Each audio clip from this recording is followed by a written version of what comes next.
साल 2025, माघ माह की पूर्णिमा। प्रयागराज का आकाश दीपों से जगमगा रहा था। त्रिवेणी संगम के पावन तट पर देश विदेश से आए करोड़ों श्रद्धालु डेरा जमाए हुए थे।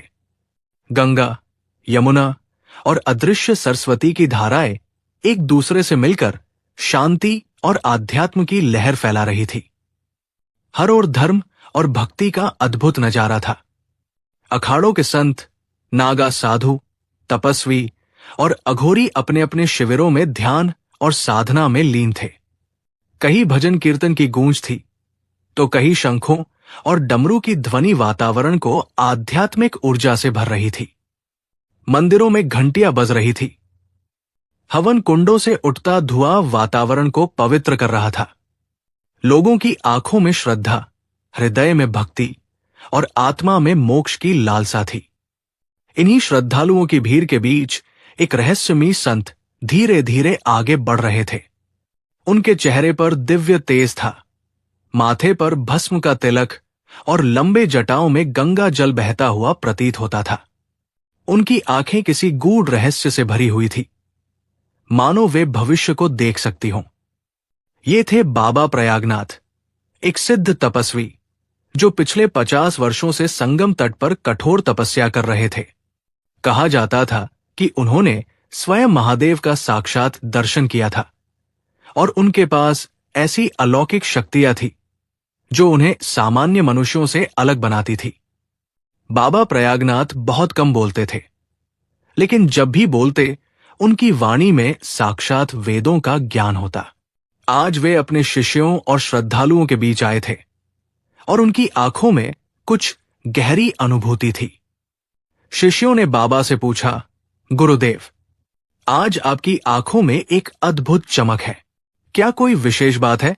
बाबा ने गहरी सांस ली और बोले, आज से 7 दिन बाद इस पावन संगम तट पर वो घटना घटेगी जिसे पूरे संसार ने कभी नहीं देखा होगा। ये कुंभ केवल स्नान का अवसर नहीं है, बल्कि साक्षात देवों की उपस्थिति का मंच बनने जा रहा है। रात्रि 12 बजे जो देखेगा वो मोक्ष पाएगा, परंतु जिसने सत्य से आंखें मूंद ली वो भस्म हो जाएगा। बाबा की वाणी सुनते ही चारों ओर सन्नाटा छा गया। उनके शिष्यों और अन्य संतों ने उन्हें विस्मय से देखा। आखिर बाबा क्या कहना चाह रहे थे? क्या सच में कुछ चमत्कारी होने वाला था? भीड़ में कानाफूसी शुरू हो गई। कुछ लोगों ने इसे दिव्य संदेश माना, तो कुछ ने इसे महज एक साधु की भविष्यवाणी समझकर अनदेखा कर दिया। लेकिन जो बाबा प्रयागनाथ को जानते थे, वे समझ चुके थे कि ये कोई साधारण बात नहीं थी। कुछ बड़े संतों ने बाबा से इसका रहस्य पूछा, लेकिन उन्होंने सिर्फ इतना कहा, 7 दिनों तक ध्यान करो, इस पावन धरती पर महादेव स्वयं प्रकट होंगे। और इतना कहकर बाबा अपनी कुटिया की ओर बढ़ गए। इस भविष्यवाणी ने कुंभ मेले में एक अलग ही उत्सुकता जगा दी। हर कोई इस बारे में चर्चा करने लगा। कुछ श्रद्धालु तो बाबा प्रयागनाथ के आश्रम के पास डेरा डालने लगे ताकि वे इस रहस्य का हिस्सा बन सकें। दूसरी ओर कुछ लोग इसे अंधविश्वास मान रहे थे। प्रशासन भी इस चर्चा से चिंतित था। अगर कोई अप्रत्याशित घटना हो गई तो लाखों लोगों की भीड़ में भगदड़ मच सकती थी। लेकिन जो साधु संत वर्षों से तपस्या कर रहे थे, वे जानते थे कि यह साधारण कुंभ नहीं था। यह कोई आध्यात्मिक युद्ध होने वाला था, जिसमें सत्य और असत्य का निर्णय होगा। बाबा प्रयागनाथ की भविष्यवाणी के बाद संगम तट पर अजीब हलचल होने लगी। श्रद्धालुओं में चर्चा तेज हो गई कि क्या सच में कोई चमत्कार होने वाला है। सुबह होते ही कुछ संतों ने ध्यान दिया कि संगम तट की लहरें पहले से अधिक तेज हो गई थी। गंगा, यमुना और सरस्वती की धारा एक अलग ही अंदाज में बह रही थी, मानो कुछ संकेत दे रही हो। शाम होते होते लहरों का रंग बदलने लगा। कुछ लोगों को गंगा का जल हल्का नीला, तो कुछ को गुलाबी दिखाई देने लगा। नागा साधुओं और अन्य संतों ने इसे दैवीय संकेत माना, लेकिन कुछ वैज्ञानिकों ने कहा कि यह सिर्फ प्राकृतिक परिवर्तन हो सकता है, परंतु असली घटना तो अभी बाकी थी। रात को जब पूरा कुंभ मेला शांति में डूबा हुआ था, तभी एक अघोरी साधु दौड़ता हुआ बाबा प्रयागनाथ के पास आया। गुरुदेव, मैंने अपने जीवन में पहली बार देखा कि संगम तट पर अचानक से जल के अंदर कुछ हलचल हुई और कुछ देर के लिए ऐसा लगा कि वहां कोई विशाल छाया खड़ी हो गई। बाबा प्रयागनाथ ने शांत स्वर में कहा, यह तो बस आरंभ है। सुबह से ही कुंभ मेले में एक और विचित्र घटना घटित हुई। जैसे ही सूरज उगा, आसमान में एक अजीब सा प्रकाश दिखने लगा। श्रद्धालु पहले इसे सूर्योदय का प्रकाश समझे, लेकिन जैसे जैसे समय बीतता गया, वो प्रकाश और अधिक चमकदार होने लगा। दोपहर तक पूरे आसमान में त्रिशूल जैसी आकृति उभरने लगी। लोगों ने सोचा कि ये किसी विमान की छाया हो सकती है, लेकिन जब नागा साधु और अन्य तपस्वी साधनारत हुए तो उन्हें अनुभव हुआ कि ये कोई सामान्य घटना नहीं थी। मेले में आए वैज्ञानिकों ने इसे वायुमंडलीय घटना करार दिया, लेकिन साधु संतों को यकीन था कि कुछ बड़ा होने वाला है। बाबा प्रयागनाथ ने मौन तोड़ा। महादेव अपने आगमन का संकेत दे चुके हैं। अब 5 दिन और प्रतीक्षा करो। संध्या काल था। संगम तट पर हजारों लोग स्नान कर रहे थे। तभी अचानक गहरे जल के भीतर से शंख की ध्वनि गूंजने लगी। कई श्रद्धालु चौंक गए, क्योंकि किसी ने शंख नहीं बजाया था, लेकिन ध्वनि इतनी स्पष्ट थी कि पूरे कुंभ में गूंज उठी। शास्त्रों में लिखा है कि जब भगवान प्रकट होते हैं तो पहले शंखनाद होता है। अब कुंभ में आए सभी सन्यासी और श्रद्धालु पूरी तरह से आश्वस्त हो गए कि बाबा प्रयागनाथ की भविष्यवाणी सच हो रही थी। बाबा ने अपनी कुटिया में गहन ध्यान किया और कहा, अब महादेव का आगमन निश्चित है, किंतु हर आत्मा इस चमत्कार को देखने के योग्य नहीं होगी। जो अज्ञानी है वे इस सत्य को देख नहीं पाएंगे। रात के समय कुछ साधुओं ने महसूस किया कि मेले के कुछ हिस्सों में रहस्यमयी काली छाया घूम रही थी। ये कोई मनुष्य नहीं था। वो छाया कभी एक शिविर के पास तो कभी संगम किनारे दिखाई देती। इससे कुंभ में कुछ भय का वातावरण बन गया। लेकिन वहीं दूसरी ओर कुछ साधुओं ने ध्यान किया कि हरिद्वार, काशी और उज्जैन से आने वाले संतों को अद्भुत स्वप्न दिखने लगे। उनके स्वप्नों में भगवान शंकर स्वयं आदेश दे रहे थे कि कुंभ मेले में एक अद्भुत घटना घटने वाली है और वे स्वयं अवतरित होंगे।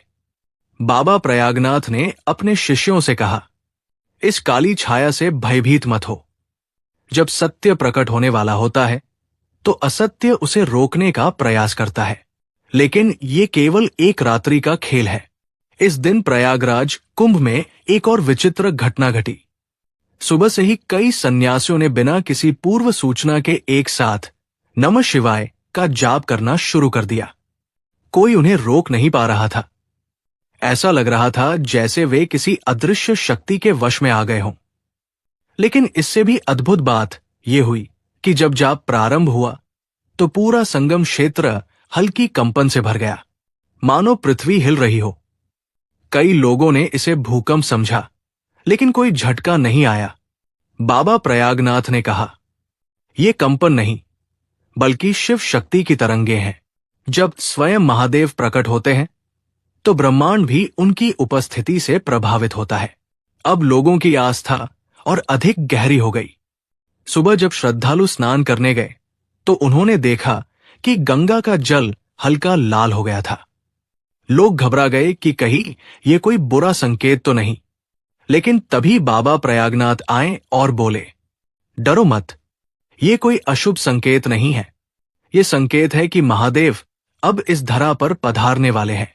ये जल अब गंगा नहीं बल्कि महादेव के चरणों का अभिषेक जल बन चुका। अब पूरे मेले में एक ही चर्चा थी, कल मध्यरात्रि को महादेव का साक्षात प्राकट्य होने वाला है। रात के 12 बजते ही पूरा प्रयागराज एक विचित्र निस्तब्धता में डूब गया। अचानक पूरा संगम क्षेत्र एक तेज दिव्य प्रकाश से भर गया। लोगों ने देखा कि संगम तट की जमीन हल्की हल्की कंपन करने लगी और फिर जैसे ही बाबा प्रयागनाथ ने त्रिशूल उठाया और जोर से नमः शिवाय का उच्चारण किया, भूमि फट गई और उसमें से स्वयं शंकर भगवान प्रकट हो गए। मध्यरात्रि का दूसरा पहर बीत चुका था। कुंभ मेले में अपार जनसमूह उमड़ा हुआ था, लेकिन पूरे वातावरण में एक गूढ़ शांति थी। सभी की निगाहें संगम तट की ओर टिकी थी, जहां बाबा प्रयागनाथ ध्यानस्थ मुद्रा में खड़े थे। उनके मुखमंडल पर एक अद्भुत तेज था। अचानक गंगा, यमुना और अदृश्य सरस्वती की धाराएं एक अनजानी शक्ति से तेजी से प्रवाहित होने लगी। ऐसा लग रहा था मानो स्वयं प्रकृति किसी देवता के स्वागत में तैयार हो रही हो। रात के ठीक 12 बजे संगम तट की भूमि हल्की कंपन से थरथराने लगी। लोगों ने पहली बार ऐसा दृश्य देखा था। पहले तो उन्होंने इसे भूकंप समझा, लेकिन जल्द ही उन्होंने महसूस किया कि कंपन किसी अनजानी शक्ति से उत्पन्न हो रहा था। आकाश में अचानक भीषण गर्जना हुई और चंद्रमा के चारों ओर एक विशाल प्रकाश वलय प्रकट हो गया। नमः शिवाय! ये गूंज केवल संगम में नहीं, बल्कि पूरे प्रयागराज में सुनाई देने लगी। बाबा प्रयागनाथ ने अपनी आंखें खोली और अपनी कमंडलू से गंगा जल छिड़कते हुए बोले, हे शिव, इस कलयुग में आपका स्वागत है। भक्तों की तपस्या अब पूर्ण हुई। जैसे ही उन्होंने ये वचन कहे, भूमि धीरे धीरे फटने लगी। अचानक सभी ने देखा कि संगम तट की धरती धीरे धीरे ऊपर उठ रही थी। जल के भीतर से एक विशाल तेजोमय आकृति प्रकट होने लगी। ये आकृति पहले धुंधली थी, लेकिन जैसे जैसे लोगों का ध्यान केंद्रित होता गया, वो स्पष्ट होती चली गई। कुछ क्षण बाद जब आकाश में बिजली चमकी, तो शंकर भगवान स्वयं भूमि से बाहर प्रकट हो चुके थे। उनके गले में विशाल नाग लिपटा हुआ था। जटाओं से गंगा की धारा बह रही थी। त्रिशूल उनके हाथों में दमक रहा था और उनके नेत्रों से अग्नि प्रज्वलित हो रही थी। उनका नटराज रूप इतना भव्य था कि हजारों लोग साक्षात देखते ही अचेत हो गए। कुछ श्रद्धालु रोने लगे, कुछ उनके चरणों में गिर पड़े। जब शंकर भगवान ने अपना त्रिशूल आकाश में उठाया, तो पूरा वातावरण शांत हो गया। उन्होंने गंभीर स्वर में कहा, हे मानव, तुमने पाप और पुण्य में भेद करना बंद कर दिया है। ये धरती, ये जल, ये आकाश सब मेरी शक्ति से संचालित हो रहे हैं, परंतु तुम इसे नष्ट करने में लगे हो। उनकी आवाज मानो पूरे ब्रह्मांड में गूंज रही थी। जो मेरे मार्ग पर चलेगा वही मुक्ति पाएगा, लेकिन जो अधर्म की राह पर जाएगा उसके लिए ये धरती भी असहाय होगी। शंकर भगवान के दर्शन के बाद पूरा कुंभ मेला एक साथ साष्टांग प्रणाम करने लगा। संत, महात्मा, अघोरी, नागा साधु सबके सब उनके चरणों में गिर पड़े। लोगों की आंखों से अश्रुधारा बह रही थी। कोई कुछ नहीं बोल रहा था। सबने मन ही मन प्रार्थना की, हे शिव, हम आपके शरण में हैं, हमें अपने मार्ग पर चलने का आशीर्वाद दें। जैसे ही भगवान शंकर अपनी लीलाएं दिखाकर अदृश्य होने लगे, उन्होंने संगम तट पर अपने त्रिशूल से एक शिवलिंग प्रकट किया। ये शिवलिंग मेरे इस अवतरण का प्रमाण रहेगा। जो कोई भी यहां आकर मेरी पूजा करेगा, वो मोक्ष प्राप्त करेगा। उनके इतना कहते ही आकाशीय प्रकाश धीरे धीरे मंद होने लगा और वे वापस दिव्य धाम को प्रस्थान करने लगे। लेकिन शिवलिंग संगम तट पर एक स्थायी चिन्ह बनकर रह गया। इस घटना के बाद पूरा प्रयागराज कुंभ मेला एक अद्भुत दिव्यता से भर गया। लोगों ने महसूस किया कि उनकी आत्मा शुद्ध हो गई थी। वहां मौजूद हर श्रद्धालु को लगा कि जैसे उनका जीवन अब पहले जैसा नहीं रहेगा। संगम तट पर प्रकट हुआ वो शिवलिंग आज भी वहां मौजूद है, और जो भी श्रद्धालु वहां आता है उसे भगवान शंकर के उस दिव्य प्राकट्य की अनुभूति होती है। शंकर भगवान के दिव्य प्राकट्य और उनके द्वारा स्थापित शिवलिंग ने पूरे प्रयागराज कुंभ मेले को एक नए आध्यात्मिक युग में प्रवेश करा दिया था। इस घटना के बाद वहां उपस्थित हर श्रद्धालु, संत और महात्मा की चेतना एक नई ऊंचाई पर पहुंच चुकी थी। कुंभ मेले में जहां पहले सिर्फ स्नान, दान और प्रवचनों का माहौल था, अब वहां एक दिव्य ऊर्जा बहने लगी थी। जो भी संगम तट पर जाता उसे भीतर से अलौकिक शांति और शक्ति का अनुभव होता। रात के समय जब संगम तट सूना हो जाता, तब भी लोग एक रहस्यमयी रोशनी को वहां प्रकट होते देखते। कुछ श्रद्धालु कहते कि उन्होंने शिवलिंग से निकलती प्रकाश किरणों को स्वर्ग की ओर जाते देखा। कुछ संतों का मानना था कि ये भगवान शिव का संकेत है कि वो अभी भी वहां मौजूद है और सभी को अपने आशीर्वाद से शक्ति दे रहे हैं। लेकिन सबसे आश्चर्यजनक बात यह थी कि जो भी शिवलिंग के पास जाता उसकी आत्मा शुद्ध होने लगती। बाबा प्रयागनाथ, जो इस महाचमत्कार के साक्षी और माध्यम थे, उन्होंने खुद को संगम तट पर पूरी तरह समर्पित कर दिया। उन्होंने उस शिवलिंग की रक्षा और आराधना का संकल्प लिया। बाबा प्रतिदिन प्रातः काल जल अर्पित करते, मंत्रों का जाप करते और रात्रि के समय ध्यान में लीन हो जाते। धीरे धीरे उनके चारों ओर संतों और भक्तों की एक विशाल मंडली बनने लगी। लोग उन्हें महायोगी प्रयागनाथ कहने लगे। जैसे ही शंकर भगवान के प्राकट्य की ये घटना पूरे देश और दुनिया में फैलने लगी, हजारों श्रद्धालु इस दिव्य शिवलिंग के दर्शन के लिए प्रयागराज पहुंचने लगे। लोग कहते कि जो भी यहां सच्चे मन से प्रार्थना करता, उसकी सभी इच्छाएं पूर्ण हो जाती। कुछ अद्भुत घटनाएं जो श्रद्धालुओं ने अनुभव की। एक वृद्ध महिला जो वर्षों से अंधी थी, जैसे ही शिवलिंग पर जल अर्पित किया, उसकी आंखों की रोशनी लौट आई। 2. एक निर्धन ब्राह्मण जो भोजन के लिए भी संघर्ष कर रहा था, जब उसने शिवलिंग के पास ध्यान लगाया तो कुछ ही दिनों में उसकी सारी कठिनाइयां समाप्त हो गई। 3. एक असाध्य रोगी जिसे वैद्य भी नहीं बचा सके, उसने वहां जाकर भगवान शिव का ध्यान किया और कुछ ही समय में पूरी तरह स्वस्थ हो गया। अब यह स्पष्ट हो गया था कि यह शिवलिंग केवल एक पत्थर नहीं था, बल्कि यह स्वयं महादेव का जीवंत स्वरूप था। इस घटना ने पूरे हिंदू समाज को एक नई दिशा दी। कलयुग में जब मानव अपने पथ से भटक जाएगा, तब भगवान स्वयं मार्गदर्शन करने आएंगे। ये शिवलिंग इसी सत्य का प्रमाण है। इस दिव्य घटना से प्रेरित होकर कुछ अघोरी और तांत्रिक भी इस शिवलिंग की शक्ति को परखने के लिए संगम तट पर आए। उन्होंने कई प्रकार के तंत्र मंत्र प्रयोग करने चाहे, लेकिन जैसे ही उन्होंने शिवलिंग को छूने की कोशिश की, एक अदृश्य शक्ति ने उन्हें दूर फेंक दिया। उन्होंने महसूस किया कि यह कोई साधारण शिवलिंग नहीं, बल्कि स्वयं शिव का रूप है, जिसे केवल सच्चे श्रद्धालु ही छू सकते हैं। अब यह खबर केवल संतों और श्रद्धालुओं तक सीमित नहीं रही। जब यह चमत्कार राजाओं और सम्राटों तक पहुंचा, तो कई राजवंशों ने यहां विशाल यज्ञों और अनुष्ठानों का आयोजन किया। राजा चंद्र प्रताप सिंह, जो एक महान हिंदू सम्राट थे, उन्होंने घोषणा की, इस शिवलिंग को संपूर्ण हिंदू समाज का सबसे पवित्र स्थल माना जाएगा। उन्होंने वहां एक विशाल मंदिर बनाने का प्रस्ताव रखा, लेकिन बाबा प्रयागनाथ ने कहा, यह शिवलिंग स्वयंभू है, इसे किसी दीवारों में बांधना उचित नहीं।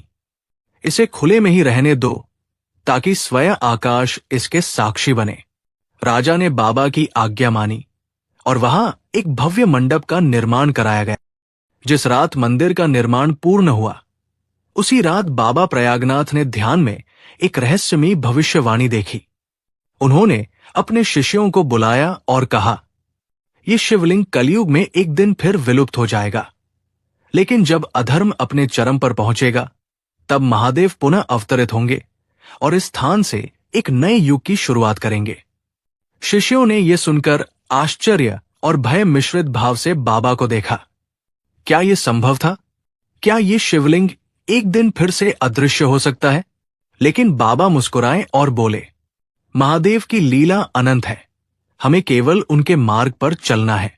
धीरे धीरे प्रयागराज कुंभ मेला समाप्त होने को आया, लेकिन इस बार यह कुंभ सिर्फ एक धार्मिक आयोजन नहीं, बल्कि एक नया आध्यात्मिक युग लेकर आया था।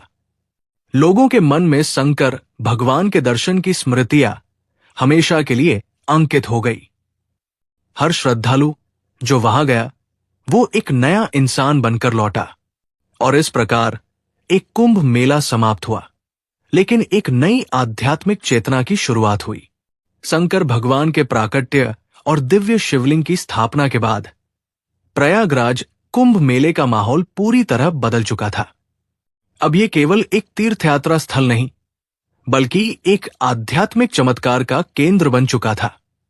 हर दिन लाखों श्रद्धालु संगम तट पर पहुंचते और शिवलिंग के दर्शन कर स्वयं को धन्य मानते। बाबा प्रयागनाथ अब संपूर्ण विश्व के लिए एक रहस्य बन चुके थे। एक ऐसा योगी जो स्वयं भगवान शिव की कृपा से चुना गया था। लेकिन इस चमत्कारी घटना का अंतिम अध्याय अभी बाकी था। एक रात जब पूरा प्रयागराज कुंभ मेला अंधकार में डूबा हुआ था, तभी शिवलिंग से एक दिव्य प्रकाश निकलने लगा। यह प्रकाश इतना तेज था कि यह रात के अंधकार को चीरते हुए आकाश में फैल गया।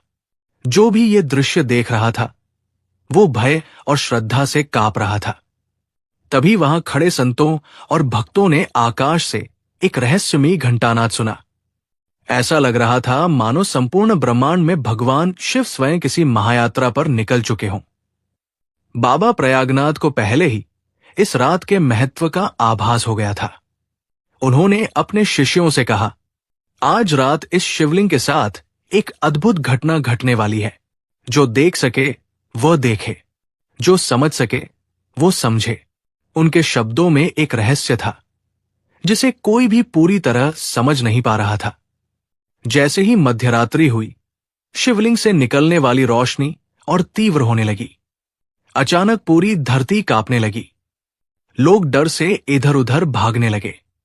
कुछ श्रद्धालु घुटनों के बल गिरकर भगवान शिव का नाम जपने लगे। और फिर एक गगनभेदी गर्जना के साथ वो शिवलिंग धीरे धीरे धरती में समाने लगा। लोगों की आंखों के सामने वो अद्भुत स्वयंभू शिवलिंग, जो शंकर भगवान के प्राकट्य के समय निकला था, अदृश्य होने लगा। श्रद्धालु रोने लगे। संतों की आंखों में आंसू आ गए। लेकिन बाबा प्रयागनाथ शांत बैठे रहे। कुछ ही क्षणों में वो शिवलिंग पूरी तरह धरती में समा गया और उसके स्थान पर एक विशाल शिव चिन्ह उभर आया। अब वहां कोई शिवलिंग नहीं था, बस एक रहस्यमयी ऊर्जा प्रवाहित हो रही थी। जैसे ही शिवलिंग अदृश्य हुआ, उसी समय आकाश से एक गहरी गूंजती हुई आवाज आई। कलयुग में जब अधर्म अपने चरम पर पहुंचेगा, जब सनातन धर्म पर संकट आएगा, तब मैं पुनः इसी स्थान से प्रकट होऊंगा। तब तक ये स्थान शिव तत्व का प्रतीक बना रहेगा। ये सुनकर सभी श्रद्धालु स्तब्ध रह गए। ये भगवान शिव की अंतिम लीला थी, एक भविष्यवाणी जो आने वाले समय के लिए छोड़ दी गई थी। शिवलिंग के अदृश्य हो जाने के बाद बाबा प्रयागनाथ ने एक महासंकल्प लिया। उन्होंने अपने शिष्यों से कहा, अब मुझे अंतिम साधना में लीन होना है। ये संसार अब मुझे फिर कभी नहीं देखेगा। शिष्य हैरान रह गए। बाबा प्रयागनाथ संगम तट के एकांत में जाकर ध्यानमग्न हो गए। 21 दिनों तक उन्होंने अन्न जल का त्याग किया और केवल भगवान शिव के ध्यान में लीन रहे। सूर्योदय के समय जब श्रद्धालु और संत संगम तट पर स्नान कर रहे थे, उन्होंने देखा कि बाबा प्रयागनाथ का शरीर धीरे धीरे प्रकाश में बदलने लगा। कुछ ही क्षणों में बाबा प्रयागनाथ अदृश्य हो गए। अब वहां केवल राख की एक छोटी सी ढेरी थी। ये देखकर वहां उपस्थित संतों और भक्तों ने महसूस किया कि बाबा प्रयागनाथ ने मोक्ष प्राप्त कर लिया था और अब वो स्वयं भगवान शिव में विलीन हो चुके थे। कुंभ मेला समाप्त होने को आया, लेकिन इस बार ये केवल एक धार्मिक आयोजन नहीं, बल्कि एक युगांतरकारी घटना बन चुका था। शंकर भगवान का प्राकट्य, शिवलिंग की स्थापना और फिर उसका अदृश्य हो जाना, ये सब सनातन धर्म के भविष्य की ओर एक संकेत था। लोगों के मन में अब एक नया विश्वास जाग चुका था। अब यह स्थान सिर्फ एक तीर्थ नहीं, बल्कि एक दिव्य स्थल बन चुका था, जहां भगवान शिव स्वयं प्रकट हुए थे और जहां भविष्य में वो फिर अवतरित होंगे। प्रयागराज कुंभ का यह रहस्य अब इतिहास का हिस्सा बन चुका था। लेकिन जो श्रद्धालु वहां गया, उसने इसे केवल एक हर हर गंगे नमामि गंगे, हर हर महादेव। नमस्कार दोस्तों, आप सभी का स्वागत है हमारे चैनल में। दोस्तों, आशा करती हूँ कि ये वीडियो आप लोगों को पसंद आ गया होगा, तो वीडियो को लाइक कर दे और चैनल को सब्सक्राइब। धन्यवाद।